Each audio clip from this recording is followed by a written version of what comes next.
To everyone else, they were the perfect family, happy, loving, and untouchable. But behind the facade was a dark secret waiting to explode. When the truth finally came out, it left everyone stunned and horrified. From the outside, the Johnsons appeared to be the perfect family, living the kind of life that others could only envy. Their house, with its pristine white picket fence and immaculately maintained lawn, stood as a symbol of success. David Johnson, the father, was a well respected manager at a local corporation known for his charm and leadership. Sarah, his wife, played the role of the perfect homemaker flawlessly. She volunteered at school events, baked cookies for every fundraiser, and always showed up with a warm, if slightly strained, smile. Together, they seemed to be raising two wonderful children: Emma, a bright and bubbly teenager loved by her teachers, and Luke, an energetic and cheerful young boy who everyone adored. To the neighbors, the Johnsons represented the American dream. They were the family everyone waved to in the mornings and envied during summer barbecues. But underneath the picture perfect facade, cracks had already begun to form. Sarah's smile often faltered when she thought no one was looking, her hands sometimes shaking as she poured coffee at PTA meetings. Emma, once so full of life, had started coming home quiet and withdrawn, shutting herself away in her room for hours. David, ever the confident professional in public, would lose his temper at home over the smallest inconveniences: a misplaced shoe, a dinner served a minute too late. The first hints of trouble within the Johnson household came quietly, almost unnoticed by those around them. Emma, once the bright and outgoing teenager who charmed her teachers and classmates, began to change. Her laughter, once so infectious, grew rare, replaced by a distant, haunted look in her eyes.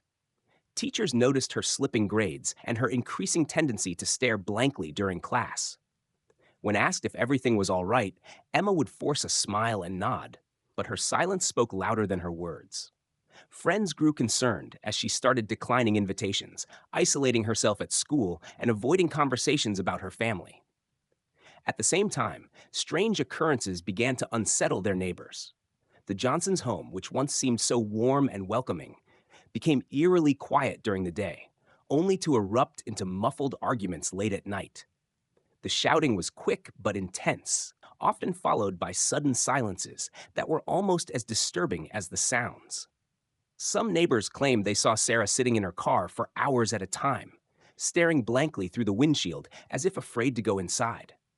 Others recalled hearing Luke, the youngest, tell a classmate on the playground that he didn't like when Dad gets mad, though he quickly brushed it off and refused to say more. Whispers began circulating among those who noticed the signs. But no one dared to ask the Johnsons what was really going on. Sarah continued to smile through PTA meetings and neighborhood gatherings, brushing off concerns with vague excuses about stress or busy schedules. The family's perfect image was still intact, but the cracks were spreading, and the tension in the air was becoming impossible to ignore. Everyone chose to look the other way, unaware that the truth was far darker than they could ever imagine. It all came to a breaking point on what seemed like a normal Tuesday morning. The neighborhood awoke to the familiar sight of Sarah Johnson dropping her son Luke off at school. But something was different. Her face was pale, her eyes red and puffy as if she hadn't slept in days. She hugged Luke a little too tightly and whispered something in his ear before watching him walk inside. Witnesses recalled that Sarah stood frozen for a moment by the car, her hands trembling, as though she was on the brink of collapse. Then she drove off, disappearing back toward the house. No one thought much of it at the time. Hours later, chaos descended upon the quiet neighborhood. Police cars and emergency vehicles swarmed the Johnsons' residence, their sirens piercing the still afternoon air.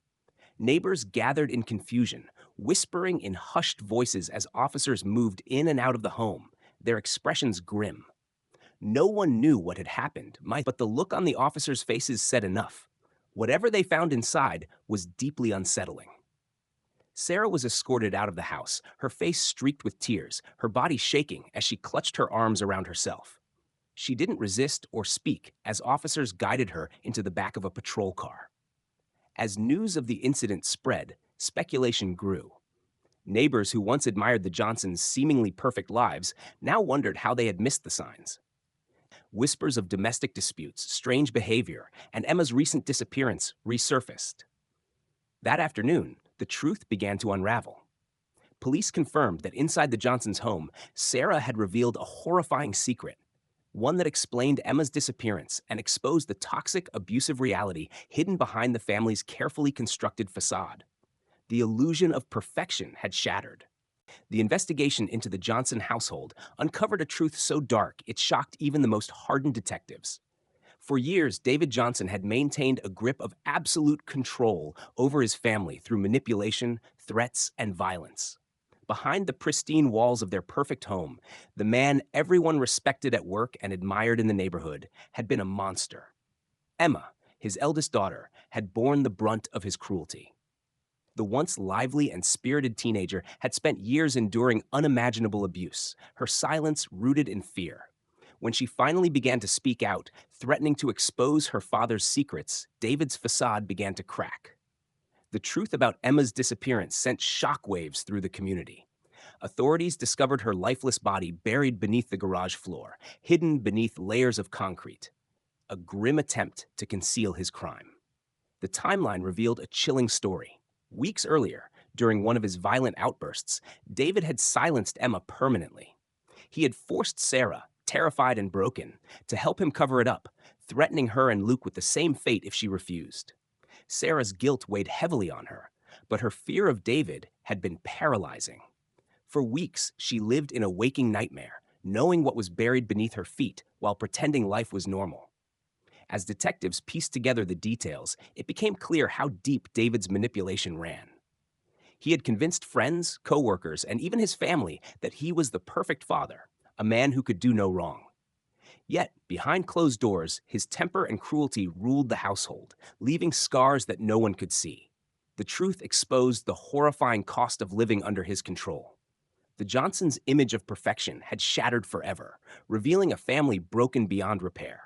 The Johnson story became a national headline, a chilling reminder of how darkness can hide behind even the most perfect facade. David Johnson's arrest sent shockwaves through the community as more disturbing details emerged during the investigation. At trial, Sarah's testimony revealed the depth of her fear and her paralysis under David's control. She described years of torment, her inability to protect her children, and the final breaking point when Emma's death became a secret she could no longer bear. Sarah's guilt weighed heavily on her, and though she was not charged for her role in the cover-up, the court and public remained divided on whether she was a victim or complicit. Luke, the youngest, was placed into protective custody and given counseling to process the trauma he had endured. The boy, once so full of life, became a symbol of survival, a fragile reminder of the damage David had inflicted on his family. Emma's funeral was a somber event attended by those who regretted not seeing the warning signs. Her classmates, teachers, and neighbors mourned the girl they had lost, while the realization of her suffering left a collective stain on the community. People began questioning how they could have overlooked the subtle cracks in the Johnsons' image for so long. David Johnson was found guilty of murder, abuse, and multiple other charges. He was sentenced to life in prison without the possibility of parole, but the damage he caused could not be undone. The perfect family that neighbors had admired had been an illusion all along, a carefully curated lie that concealed a nightmare. The Johnson house, once a picture of suburban perfection, was eventually sold, but it remained a dark symbol in the town, a cautionary tale of the horrors that can fester behind closed doors. For those who had once envied the Johnsons, the truth served as a haunting reminder. Sometimes perfection is the most dangerous illusion of all.